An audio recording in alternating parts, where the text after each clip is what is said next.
un verrouillage donc situé sur le bras. Le système de parabole automatique Halden en TNT SAT, la control box et le démodulateur qui sont reliés après sur la télévision. Un interrupteur principal sur la control box. Le démodulateur est alimenté par la control box. Donc dès qu'on met en route l'alimentation ici, ça nous allume le démodulateur. On a une période d'initialisation à chaque fois qu'on remet l'alimentation sur le démodulateur. Une fois le système démarré, la control box est en veille, le démodulateur est en veille. Nous avons donc la télécommande pour la télévision qui est inscrite en Antarion et la télécommande pour le démodulateur qui est inscrit en Thomson. Avec une simple pression sur le bouton rouge, nous allons allumer le démodulateur qui va lui donner du coup l'information à la control box de démarrer l'antenne. Le démodulateur démarre.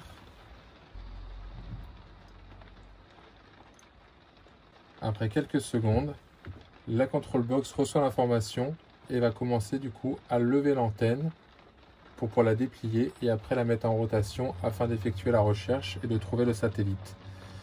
En système TNT SAT, nous sommes sur le satellite Astra 19. L'antenne mémorise la dernière inclinaison à laquelle elle a capté. Donc bien évidemment, quand on change de région ou quand on change l'inclinaison du véhicule, l'antenne peut mettre quelques tours, quelques minutes, 5 minutes ou plus pour trouver son satellite. Le double bip nous indique que la parabole est correctement pointée. Une inscription nous le remet dessus. Le pointage est validé. À ce moment-là, on va pouvoir regarder sur la télévision pour avoir l'image.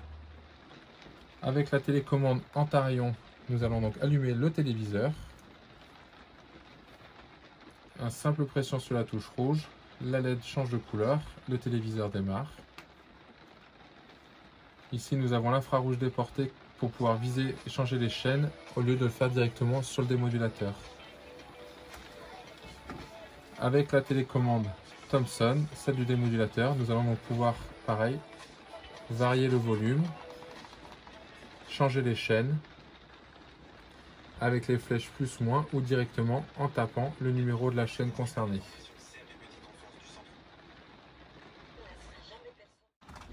Pour limiter la mise en veille des appareils, vous avez également un interrupteur positionné sous la télévision pour couper complètement l'alimentation d'air. Aucune prise à débrancher, simplement un interrupteur. Pour arrêter le système, en arrêtant le démodulateur, il va donner l'information à la control box de refermer l'antenne. Donc rien de plus compliqué. On appuie une fois sur la touche rouge, on a l'information comme quoi le démodulateur est arrêté. On peut arrêter la télé. Et donc là, la control box a bien reçu l'information de se refermer. On voit en temps réel la position de l'antenne.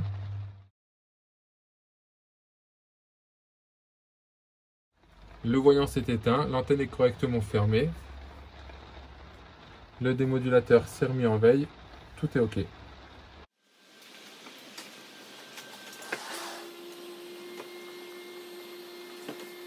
Il y a également la possibilité de manipuler l'antenne manuellement, donc avec les touches ici de lever d'antenne et ici la touche pour refermer l'antenne.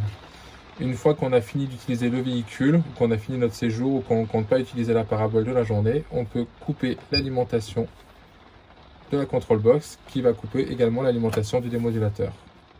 Deux fusibles de protection à l'arrière de l'appareil, un 5 A pour l'alimentation générale du système et le 3 A pour la protection de la ligne qui vient du moteur tournant qui referme le système avec la sécurité également. Donc dès qu'on démarre le moteur, quelques secondes après, le boîtier reçoit l'information et referme l'antenne. Les véhicules disposant d'une deuxième télévision à l'arrière ont également un deuxième démodulateur. Donc il faut évidemment mettre en route le premier système à l'avant pour caler l'antenne pour pouvoir utiliser le deuxième à l'arrière. Les deux sont totalement dissociés.